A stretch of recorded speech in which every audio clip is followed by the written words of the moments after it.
Welcome back students. अस्सलाम वालेकुम वरहमतुल्लाहि वबरकातुहू।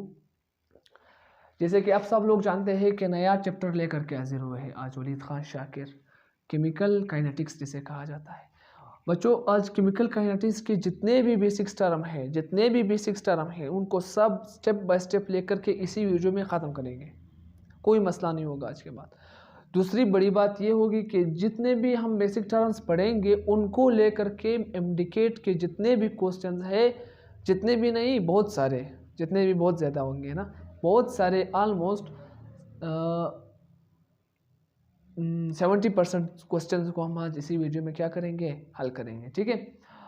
और इसी के साथ साथ इस चैप्टर के बाकी जो वीडियोस होंगी उनमें ऑर्डर ऑफ रिएक्शंस जो होते हैं, अपोजिंग रिएक्शंस जो होते हैं, और इसी तरह के अपने साथ इंस्टेंटेनियस रेट है वगैरह वगैरह, इनको अगले वीडियो में स्टेप बाय स्टेप लेकर के हाजिर हो जाएंगे। So my name is Waleed Khan Shakir and you are watching the chemistry channel, जिसमें आज हम लोग इंट्रोडक्शन करेंगे केमिकल काइनेटिक्स में। देखो, केमिकल काइनेटिक्स से क्या मुराद होता है। देखो, the branch of physical chemistry in which we study about rate of chemical reaction, number 1, number 2, mechanism of chemical reaction, and number 3, how to control the rate of chemical reaction, and number 4, factor which affect the rate of chemical reaction। बस इतना ही है ना।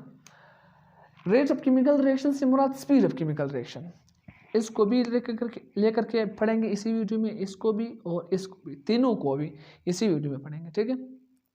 Rate of chemical reaction से मुराद क्या है, speed में। इससे मुराद क्या है, स्पीड है।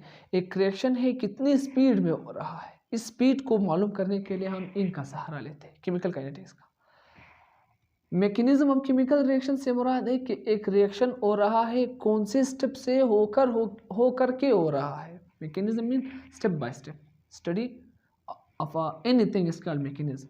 यहाँ पर रिएक्शन के लिए कर रहे हैं तो मैकेनिज्म ऑफ रिएक्शन है। ठीक है। तो वो रिएक्शन कौन से स्टेप से होकर के हो रहा है, इसको कहते हैं mechanism of chemical reaction. How to control the rate of chemical reaction, chemical reaction की जो स्पीड होती है उसको कैसा कंट्रोल किया जाता है, उसके फैक्टर्स क्या है, उनको पढ़ेंगे। यानी कि एक रिएक्शन हो रहा है, वो कभी बहुत ज़्यादा स्पीड पर होता है तो कभी उसकी बहुत कम स्पीड होती है, कभी दरमियाना स्पीड पर चलता है। तो कौन से वो चीज़ें हैं जो इस स्पीड को क्या कर रहा है, मुतासिर कर रहा है, इफ़ेक्ट कर रहा है, उनको पढ़ने के लिए हम केमिकल काइनेटिक्स का सहारा लेंगे। और इसी वीडियो में इनको और ऊपर वाले रेट को सबको पढ़ेंगे। ठीक है, स्टेप बाय स्टेप पढ़ेंगे। ठीक है। तो स्टार्ट करते हैं। ये इसका सिंपल डिफिनेशन है जो हर जगह पर यही वाला डिफिनेशन ही यूज़ होता है। रेट से क्या मुराद है, सबसे पहले रेट को पढ़ेंगे, इसको मिटाएंगे, रेट्स को पढ़ेंगे। रेट क्या होता है, देखो रेट से क्या मुराद है। रेट को तो हमारे और तुम्हारे प्यारे उर्दू में इसको क्या कहते हैं, स्पीड कहा जाता है। इंग्लिश में भी इसको स्पीड कहते हैं। ठीक है। रेट को, रेट से मुराद ये है कि भैया हमारे साथ एक रिएक्शन हो रहा है, ए से बी पर जा रहा है रिएक्शन, रिएक्टेंट से प्रोडक्ट पर आ रहा है। इस दौरान कुछ टाइम क्या होता है, स्पेंड होता है। यहाँ तक बी तक पहुँचने के लिए क्या होता है, स्पेंड होता है। तो इसको कहते हैं ना रिएक्टेंट, ये रिएक्टेंट होता है। और ये बी क्या होता है भैया, ये प्रोडक्ट होता है। ठीक है। तो इनकी कंसंट्रेशन में जितना चेंज आता है और प्रोडक्ट की कंसंट्रेशन में जितना चेंज आता है, जब हम उस चेंज को टाइम के साथ मालूम करते हैं, इसको क्या कहेंगे, रेट कहेंगे। क्या कहते हैं इसको, रेट कहते हैं। क्या कहेंगे हम, the change in reactant and the change in product with respect to time is known as a rate. Sorry, तो लिखिए change in reactant, concentration of reactant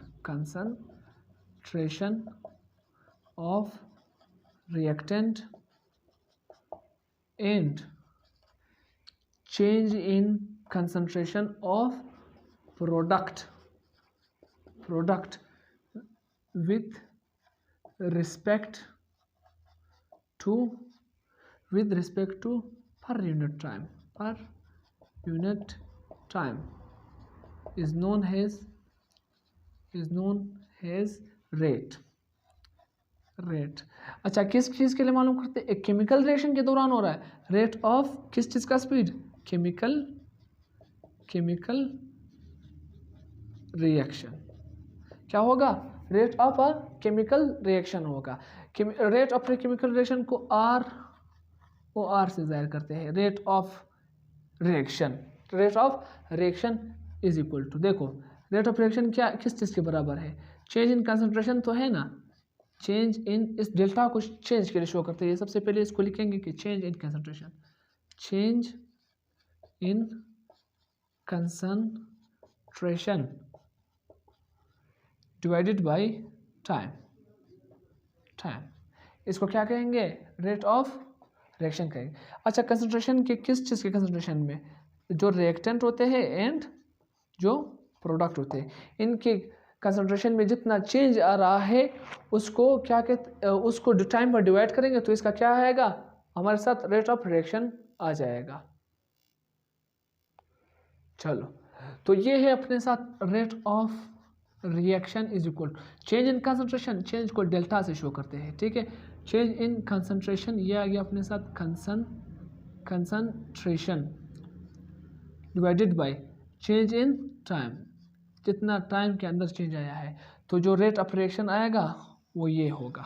जितना भी इसके वैल्यू को फिट करेंगे तो ये एक एक्सपेरिमेंटल वो है कंसेप्ट है। अगर आप एक्सपेरिमेंटली इसको क्या करोगे एक्सपेरिमेंटली मालूम करोगे तब आपको मिलेगा, खुद से आप क्या वैल्यू डालोगे, ठीक है। अच्छा, कंसंट्रेशन को जब टाइम पर डिवाइड किया तो क्या आया, रेट ऑफ रिएक्शन आया, ठीक है। इसमें देखो ये रिएक्शन ए से कहाँ पर जा रहा है, बी पर जा रहा है, ठीक है।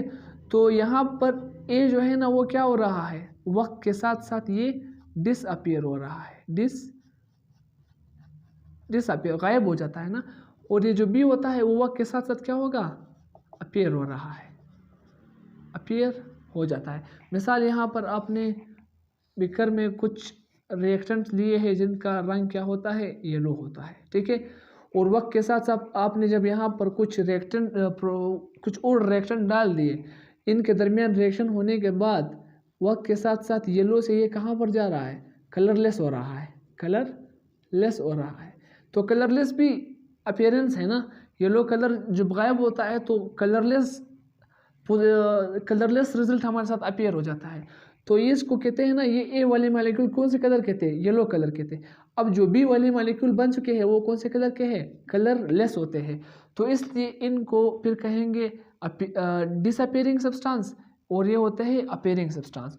इनके लिए अपने अपने रेट्स होते हैं। मिसाल ए के लिए मालूम करने का तरीका ये है कि रेट ऑफ रिएक्शन जो कि अपीयरिंग वाले हैं, ए वाले हैं, ठीक है, डिसअपीयरिंग वाले, sorry, rate of reaction of D से मुराद जो डिसअपीयर हो रहे हैं, उनके लिए क्या रखेंगे, चेंज इन कंसंट्रेशन ऑफ ए है, ठीक है, डिवाइडेड बाय टाइम है। अच्छा, जितना टाइम लगता है उसमें वो है। अच्छा, ये वक्त के साथ साथ डिसअपीयर हो रहे हैं इसलिए यहाँ पर क्या लिखेंगे, माइनस का साइन लिखेंगे। Minus sign shows that they are decreasing, going on decreasing, ये क्या हो रहे हैं, वक्त के साथ साथ डिक्रीज हो रहे हैं। और अपीयरिंग के लिए rate of reaction is equal to B है ना, बी के लिए चेंज लिखेंगे और यहाँ पर बी लिखेंगे कंसंट्रेशन के लिए, और डेल्टा टी लिखेंगे और यहाँ पर प्लस लिखेंगे। Plus means that they are on increasing, ये क्या हो रहे हैं, ये इंक्रीज हो रहा है। यहाँ पर बात समझ में आ चुकी है। और एक और चीज़, ये डेल्टा जो है ना इसको हम स्मॉल डी से भी शो कर सकते हैं, small D also means that change. और ये बहुत ही निहायत ही छोटे चेंज के लिए हम क्या कर रहे हैं, डी का इस्तेमाल करते हैं। डी जो है ना वो भी चेंज को क्या कर रहा है, मालूम कर रहा है। तो ये रेट होता है, रेट ऑफ रिएक्शन होता है, इसमें और कुछ भी नहीं है, ठीक है। हाँ, बस ये है कि हम कुछ रिएक्शंस के लिए रेट ऑफ रिएक्शन मालूम कर सकते हैं, कुछ के लिए नहीं कर सकते हैं। किन के लिए नहीं कर सकते हैं वो होते हैं, अच्छा इसको मैं एक एक्सप्लेनेशन में इस तरह लिखूंगा कि इस तरह लिखूंगा, एक्सप्लेनेशन में इसका लिखूंगा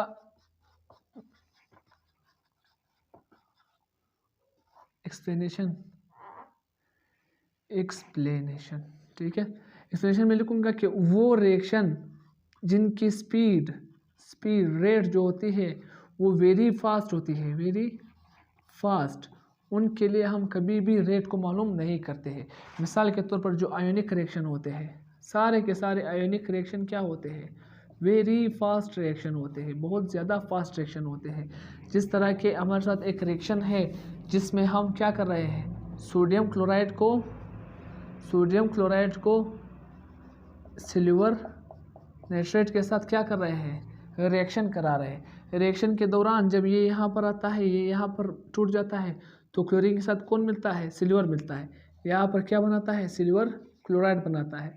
इसके साथ साथ सोडियम के साथ कौन सा सब्सटेंस मिलता है, सोडियम नाइट्रेट बनाता है यहाँ पर। तो ये जो रिएक्शन होता है ये पीपीटी होती है, नीचे सॉल्यूशन में बैठ जाती है। तो ये जो रिएक्शन होता है ये क्या होता है, निहायत ही स्पीड होता है, इनकी स्पीड बहुत ज़्यादा होती है, ठीक है, स्पीड, वेरी स्पीड, बहुत ज़्यादा स्पीड से होता है ये रिएक्शन। तो इसलिए हम इनके लिए कभी भी रेट ऑफ रिएक्शन मालूम नहीं कर, क्योंकि ये मालूम है कि बहुत ज़्यादा तेज़ हो रहे हैं, ठीक है। इसके साथ साथ कुछ और रिएक्शन है, जैसा कि न्यूट्रलाइजेशन रिएक्शन है, न्यूट्रलाइजेशन रिएक्शन है। जिस तरह से अपने साथ सोडियम हाइड्रोक्साइड प्लस HCl, जब ये दो एसिड एक दूसरे के साथ रिएक्शन करते हैं तो यहाँ पर क्या फॉर्म होता है, सोडियम क्लोराइड प्लस H2O, एक न्यूट्रल सब्सटेंस फॉर्म होते हैं। इस रिएक्शन की भी स्पीड बहुत ज़्यादा होती है, वेरी स्पीड, ये बहुत ही स्पीड में होता है ये रिएक्शन। इनके लिए भी कभी भी हम मालूम नहीं कर सके।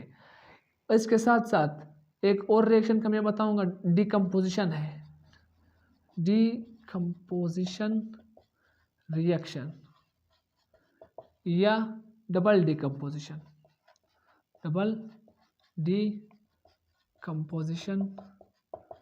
रिएक्शन। इसके लिए हम कभी भी स्पीड को मालूम नहीं करते। इनके एग्जांपल ये है, ठीक है, ऊपर वाला एग्जांपल या ये वाला ले लो, ठीक है, डिकम्पोज हो रहा है, जो भी चीज़ डिकम्पोज होती है। तो ये जो होते हैं ये बहुत स्पीड वाली रिएक्शन होती है, निहायत स्पीड से होती है ये रिएक्शन। इनके लिए हम रेट को मालूम नहीं करते, ना इनके लिए ज़रूरत होती है, ठीक है। और कुछ होते हैं वेरी स्लो रिएक्शन होते हैं, कुछ फिर इस तरह के रिएक्शन होते हैं जो कि बहुत ज़्यादा स्लो होते हैं, वेरी स्लो रिएक्शन में कौन से आते हैं, बहुत ज़्यादा। रस्टिंग ऑफ आयरन, सबसे पहला इक्वेशन, रस्टिंग ऑफ आयरन, ये बहुत स्लो रिएक्शन है। इनके लिए स्पीड को मालूम नहीं किया जा सकता है, ये साल लगते हैं, इनमें महीने लगते हैं, ठीक है। आयरन को रस्ट लगने में महीने, साल लगते हैं, सालों लगते हैं। इसके साथ साथ प्लांट्स के डिके होना, प्लांट्स डिके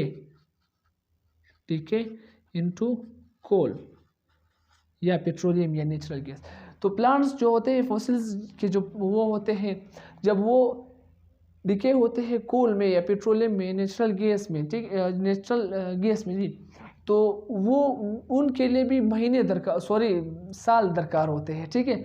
बहुत सालों बाद एक प्लांट डिके होता है किस चीज़ में, पेट्रोलियम में या नेचुरल गैस में, तो ये भी एक स्लो प्रोसेस होता है। और इसके साथ साथ एक और है तो बहुत ज़्यादा तुम्हारे लिए, जो तुम्हारे सिलेबस के लिए जो होते अपने साथ, जो ग्रेफाइट होता है ना, ये ग्रेफाइट का डायमंड में चेंज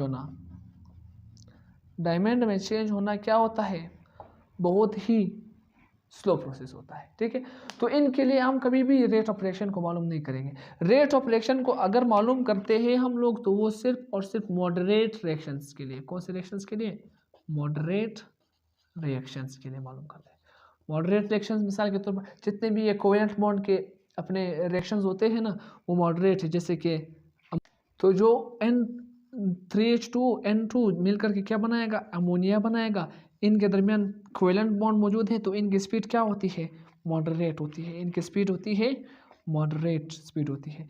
इनके जो रिएक्शंस होते हैं वो बिल्कुल नॉर्मल स्पीड से होते हैं, ना कुछ ज़्यादा होते हैं ना कुछ कम होते हैं, सही। ये है इनका रेट्स हम इनके लिए मालूम कर सकते हैं, सही, जो मॉडरेट होते हैं, सही। इसके बाद दूसरे नंबर पर है इसका मैकेनिज्म है, जी। तो मैकेनिज्म क्या होता है, किस तरह मालूम करते हैं उनको, उसको थोड़ा देख लेते हैं। मैकेनिज्म ऑफ केमिकल रिएक्शन, क्या mechanism of chemical reaction. Mechanism से क्या मुराद है? मैंने पहले भी कहा था, मैकेनिज्म का जो लफ्जी मतलब होता है उसको कहते हैं ना step by step study, step by step. तो step by step study of a chemical reaction is known as a mechanism of chemical reaction. क्या कहते हैं उसको? तो इसको इस तरह डिफाइन करेंगे कि the reaction which take place step by step showing all intermediate products are known as a mechanism of chemical reaction। किस तरह कहेंगे?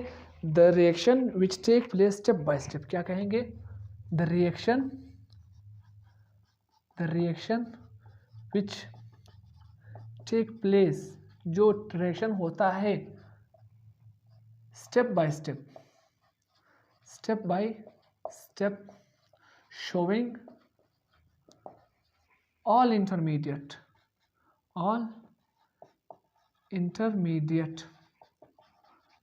product are called mechanism। उसको क्या कहते हैं? मैकेनिज्म कहते हैं। नहीं है इसमें बात। तो एग्जाम्पल के तौर पर लेते हैं कार्बन डाइऑक्साइड को, एग्जाम्पल के तौर पर लेते हैं।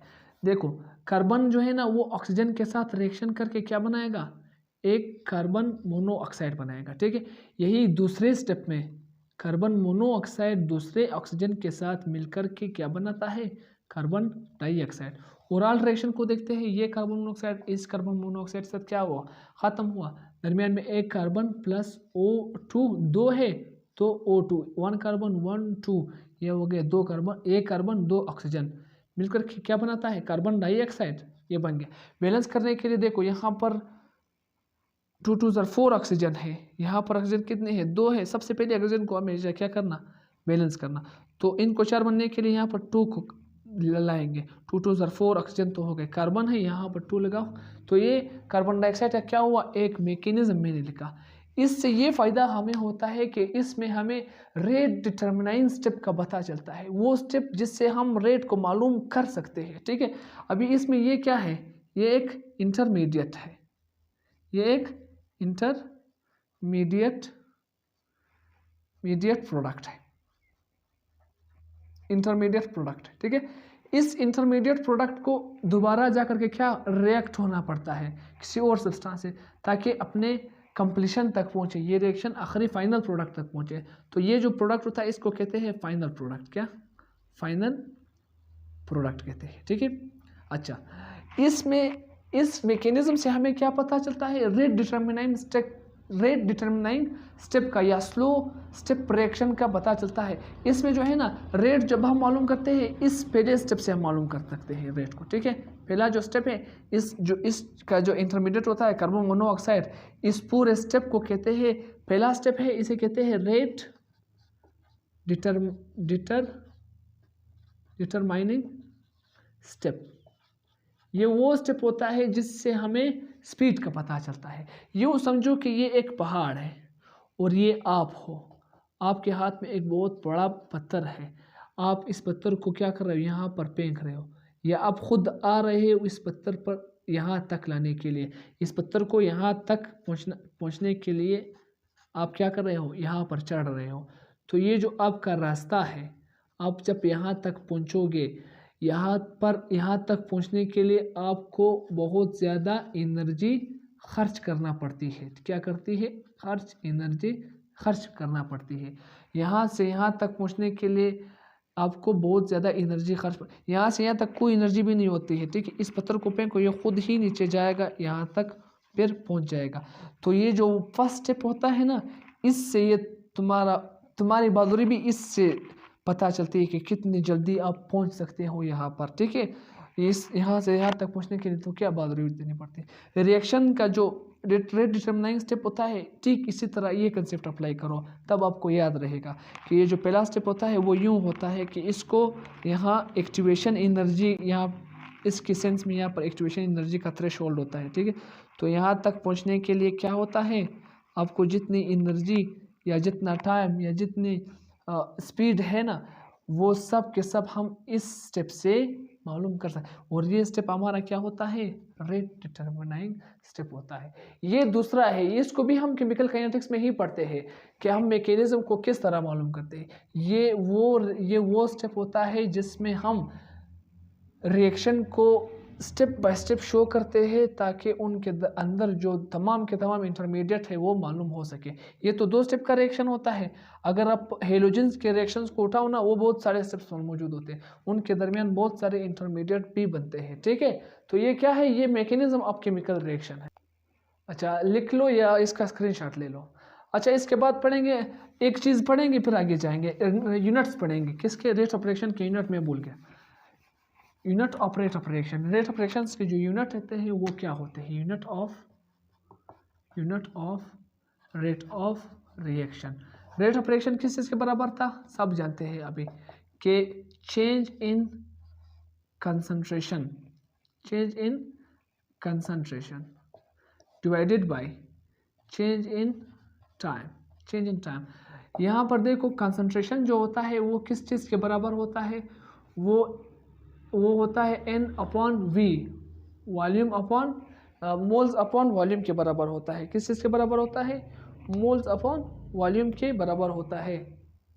अच्छा, इससे क्या मुराद है, देखो इसका मुराद ये हुआ कि आपने 1 लीटर का क्या लिया है, 1 लीटर वॉल्यूम का आपने एक बीकर लिया है और उसके अंदर आप क्या डाल रहे हो, सब्सटेंस डाल रहे हो। वो कितना है, मोल्स के N of number of moles के आप सब्सटेंस डाल रहे हो, तो उनके मोल्स को उनके वॉल्यूम पर डिवाइड करो, जो जवाब आएगा वो कंसंट्रेशन में होगा, जिससे मुराद ये इसका क्या है, मिकदार है। ठीक है। अच्छा, अभी इसी वैल्यू को कहाँ पर लाएंगे, इसमें पिट कर देंगे।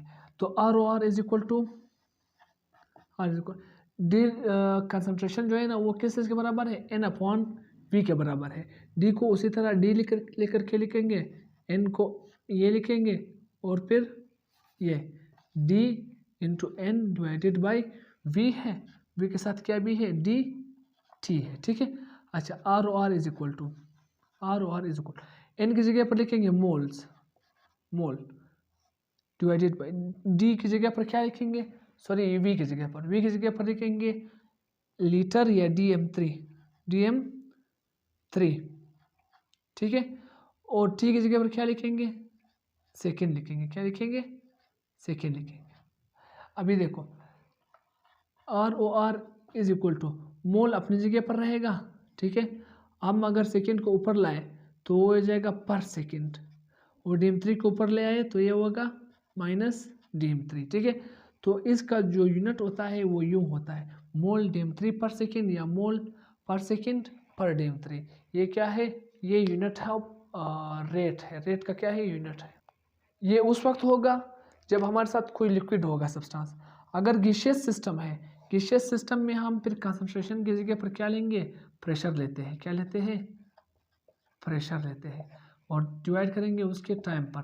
प्रेशर का ATM है और टाइम का सेकेंड है, तो सेकेंड ऊपर आकर के ATM एटमॉस्फेरिक प्रेशर प्लस पर सेकेंड रह जाएगा। तो ये उस वक्त होता है जब हमारे साथ क्या हो, गैसियस सिस्टम हो। गैसियस सिस्टम के दौरान आर ये होता है। अच्छा, इसके बाद पढ़ेंगे वो फैक्टर्स जो रेट ऑफ रिएक्शन पर क्या होते हैं, इन्हिसार करते हैं। चलो सही है, वो फैक्टर उसके बाद क्वेश्चंस करेंगे। ठीक है। Factors which affect the rate of reactions, factors which affect rate of reaction, rate of reaction. बहुत गड़बड़ करके लिख दिया, पर रिएक्शन है, समझो इसको। ठीक है। बहुत सारे फैक्टर्स है। नंबर 1 है अपने साथ कंसंट्रेशन है, टेम्परेचर है। टेम्परेचर क्या करेगा, इसके रेट पर इन्हिसार करता है। नंबर 2 है इसका अपने साथ कैटलिस्ट है, कैटलिस्ट भी इसके ऊपर क्या करता है, इन्हिसार करता है। और जो नंबर 3 होता है वो हमारे साथ होता है कंसंट्रेशन होता है, नेचर ऑफ रिएक्टेंट्स होते हैं। कंसंट्रेशन है नंबर 4, नेचर ऑफ कैटलिस्ट है, रिएक्टेंट्स है, नेचर ऑफ रिएक्टेंट्स। और नंबर 5 क्या है, नंबर 5 हमारे साथ है सरफेस एरिया है, सरफेस एरिया है। इस तरह और भी बहुत सारे हैं जो क्या कर रहे हैं, इन्हिसार करते हैं अपने उसको, रेट ऑफ रिएक्शन को क्या कर रहे हैं, इफेक्ट कर रहे हैं। क्या कर रहे हैं, इफेक्ट कर रहे हैं। इंटेंसिटी ऑफ लाइट है नंबर 6। क्या है, intensity of light. Intensity of light, LIGHT, light. Step by step लेकर के चलेंगे इस सबको, ठीक है। सबसे पहले पढ़ेंगे कि टेम्परेचर का क्या रोल होता है इसमें। तो टेम्परेचर जो होता है वो रेट ऑफ रिएक्शन को, सबसे पहले खुशखबरी तो ये है कि रेट ऑफ रिएक्शन को बढ़ाता है। क्या करता है, बढ़ाता है। अगर हमारे साथ एक यहाँ पर रिएक्शन हो रहा हो, ठीक है, और उसका टेम्परेचर है कम होता है, क्या होता है, लो टेम्परेचर होता है, ठीक है, लो टेम्परेचर होता है। लो टेम्परेचर पर क्या होगा, ये जल्दी रिएक्शन शो नहीं करेगा, जल्दी रिएक्शन नहीं होगा, ठीक है। इसका एक एग्जांपल ले लो। एग्जांपल ये है कि गर्मियों में अक्सर हमारे सालन क्या होते हैं, ख़राब होते हैं। हम जो बनाते हैं घर में, कोई चीज़ पकाते हैं ना, वो क्या होता है, जल्दी ख़राब होता है, तो हम उसको रेफ्रिजरेटर में रखते हैं, ठीक है। रेफ्रिजरेटर क्या करता है, उनके टेम्परेचर उसको लो कराता है। टेम्परेचर लो होता है ना रेफ्रिजरेटर में, जब रेफ्रिजरेटर लो होता है तो हमारा सालन भी जल्दी क्या ख़राब नहीं होता है, ठीक है। उसका मतलब ये हुआ कि टेम्परेचर के लो करने से रेट ऑफ रिएक्शन क्या होता है, स्लो होता है, ठीक है। अगर रेट ऑफ रिएक्शन ज़्यादा, टेम्परेचर ज़्यादा करें हम, ठीक है, तो उसका टेम्परेचर क्या होगा, हाई होगा। हाई टेम्परेचर पर रेट क्या होता है, ज़्यादा होता है। क्या होता है, ज़्यादा होता है। सो टेम्परेचर इज़ क्या, T is directly proportional to rate of reaction. Rate of reaction, rate of reaction का क्या होता है, डायरेक्टली रिएक्शन होता है।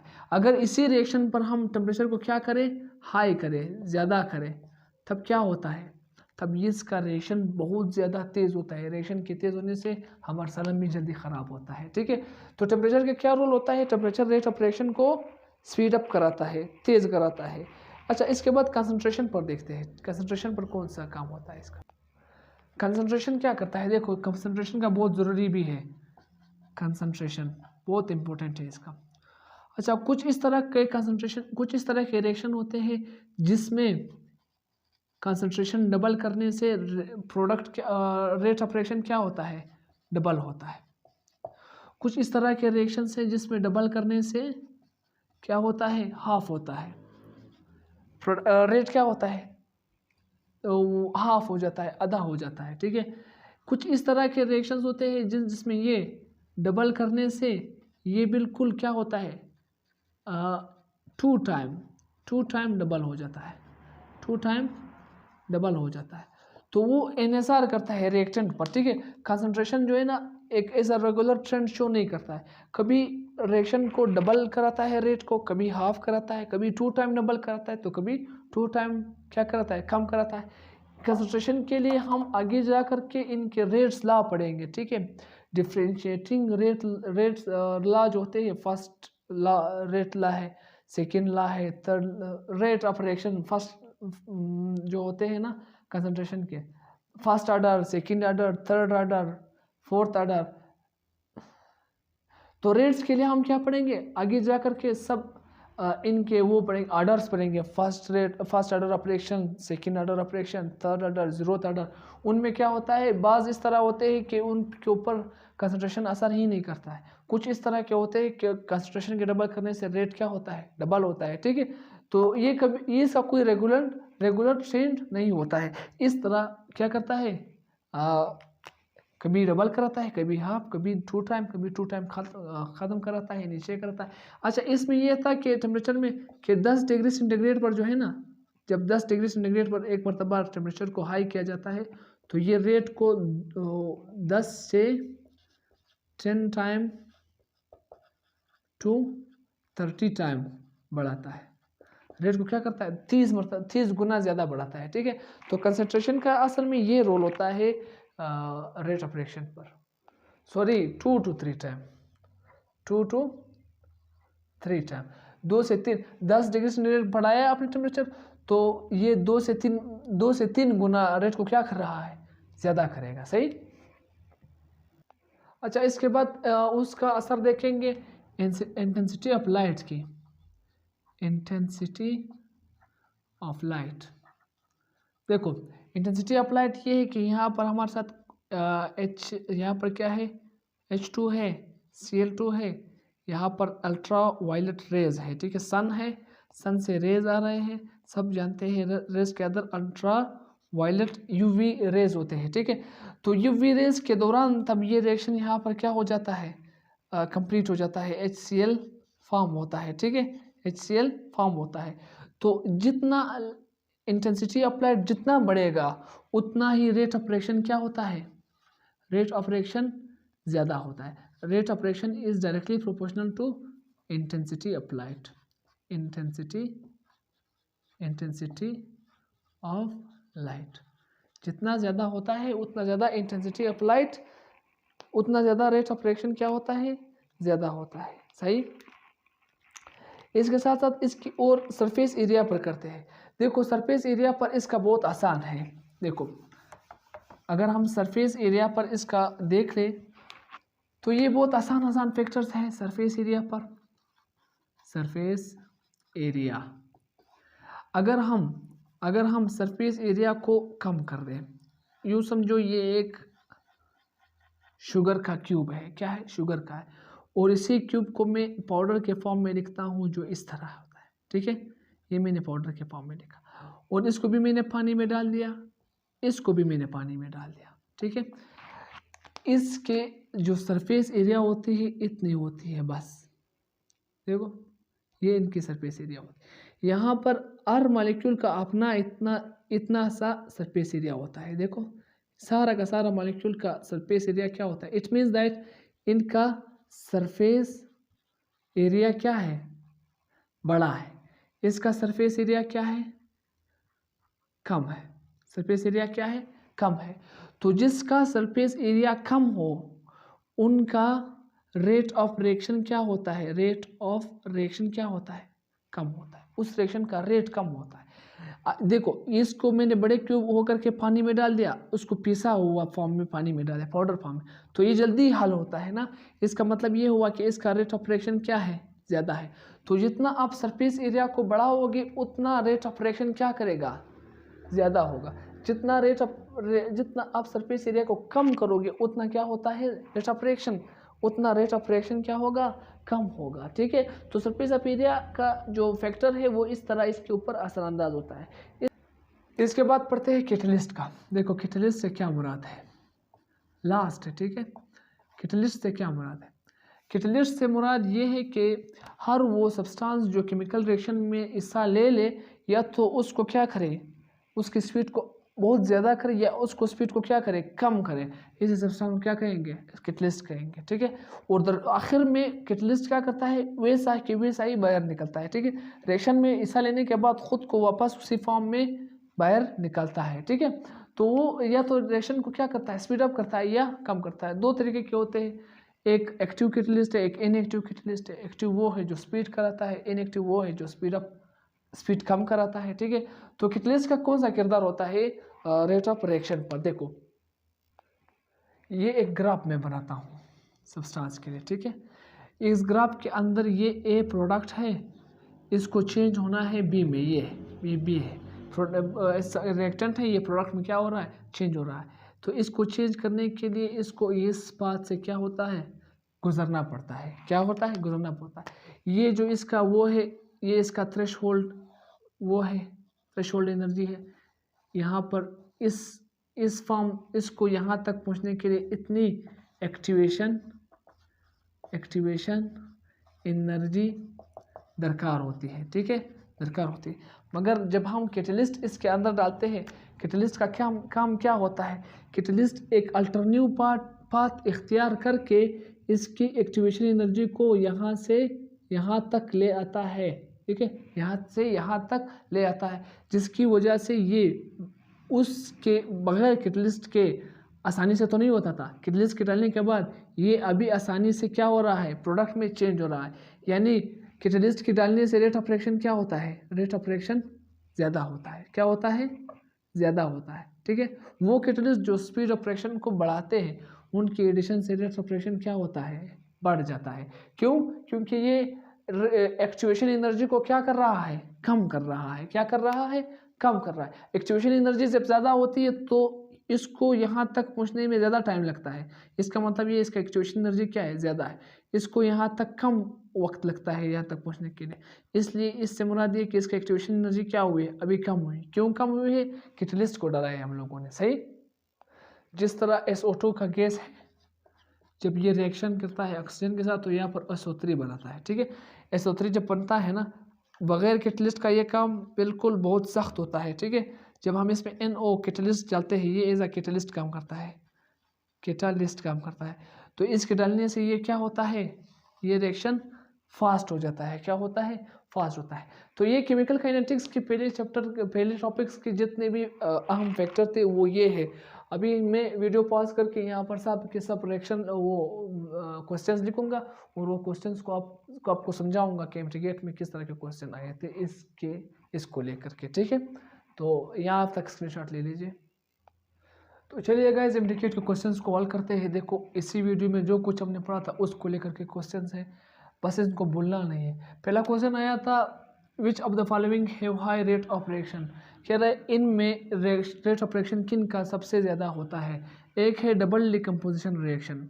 डबल डिकम्पोजिशन रिएक्शन वो रिएक्शन होते हैं जिनमें कंपाउंड्स क्या होते हैं, डबल डिकम्पोज होते हैं। डिकम्पोज मीन्स टूट जाते हैं। क्या होते हैं, टूट जाते हैं। ये है न्यूट्रलाइजेशन रिएक्शंस है, वो रिएक्शन होते हैं जो HCl जो एसिड और बेस से होते हैं ना, या आयनिक रिएक्शंस होते हैं, या none of all of this होते हैं। देखो अगर डबल डिकम्पोजिशन में देखें, इसके जो ऑगमेंटम क्लोराइड वाले जो मैंने वो दे सिल्वर क्लोराइड वाला एग्जांपल जो मैंने दिया था ना, Cl2, ऑगमेंटम क्लोराइड में डबल डिकम्पोजिशन होता है। वो रिएक्शन अब पीछे जा करके हमने दिया है, वो रिएक्शन वो डबल डिकम्पोजिशन का रिएक्शन होता है और ये रिएक्शन बहुत फास्ट होता है। चलो ये तो टिक में आ गया।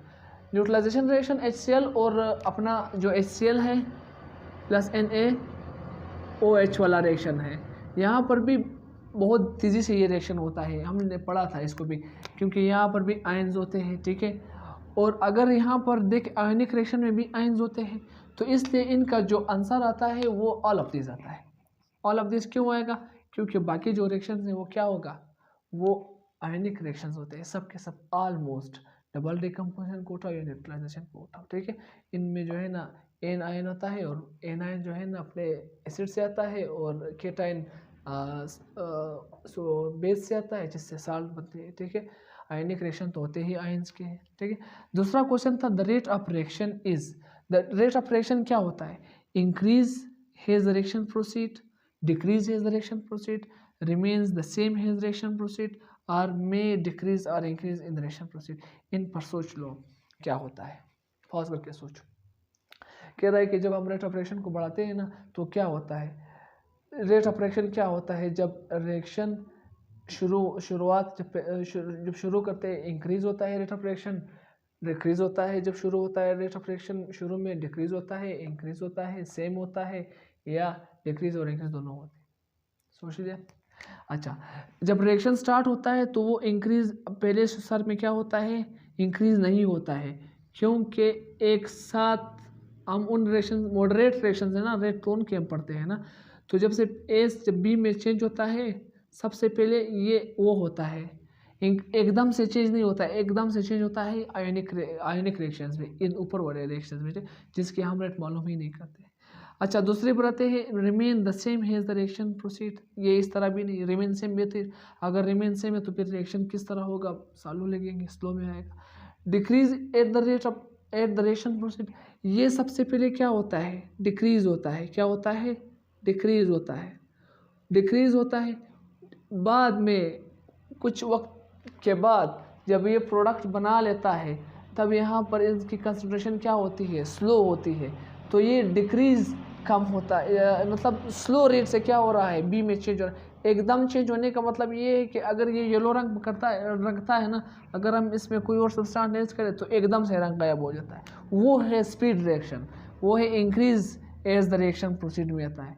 तो हम अगर इस पर कोई और सब्सटेंस डाले तो ये आहिस्ता आहिस्ता रिएक्शन होता ही आहिस्ता आहिस्ता है सबसे पहले ना, तो decrease is the reaction proceed. ठीक है, उसके बाद आता है कि unit of the reaction, unit of rate of reaction is, ये तो बहुत आसान है, पहला वाला है मोल DM3 पर DM3 एंड पर सेकेंड।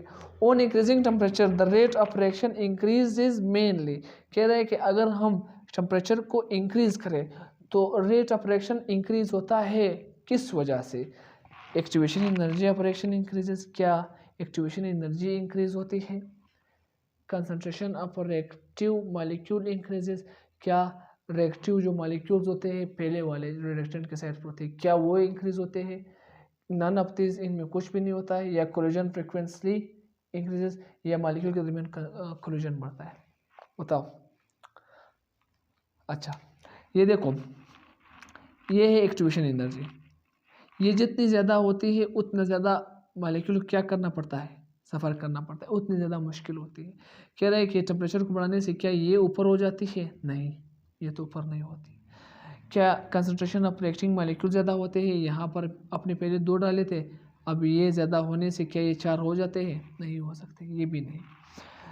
कोलिजन फ्रीक्वेंसी इंक्रीजेस, ये हो सकता है कि आपने यहाँ पर मॉलिक्यूल्स डाले हैं, अभी अपने पीछे से क्या किया, टेम्परेचर दिया, जिसकी वजह से इनके दरमियान क्या हो रहा है, कोलिजन ज़्यादा हो गया है।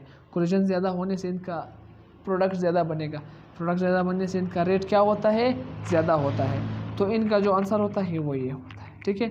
और इसका ये वाला आंसर है, सही है, और इसका डिक्रीज वाला आंसर है। तो ये इंडिकेट की वजह से कुछ क्वेश्चन थे जो हमने आपको ले करके दिए हैं, और इंशाल्लाह आइंदा भी कोशिश करूँगा कि बहुत सारे क्वेश्चन लेकर आऊँगा। तो इसके साथ साथ हमें इजाज़त दीजिए। थैंक यू सो मच, अल्लाह हाफिज़।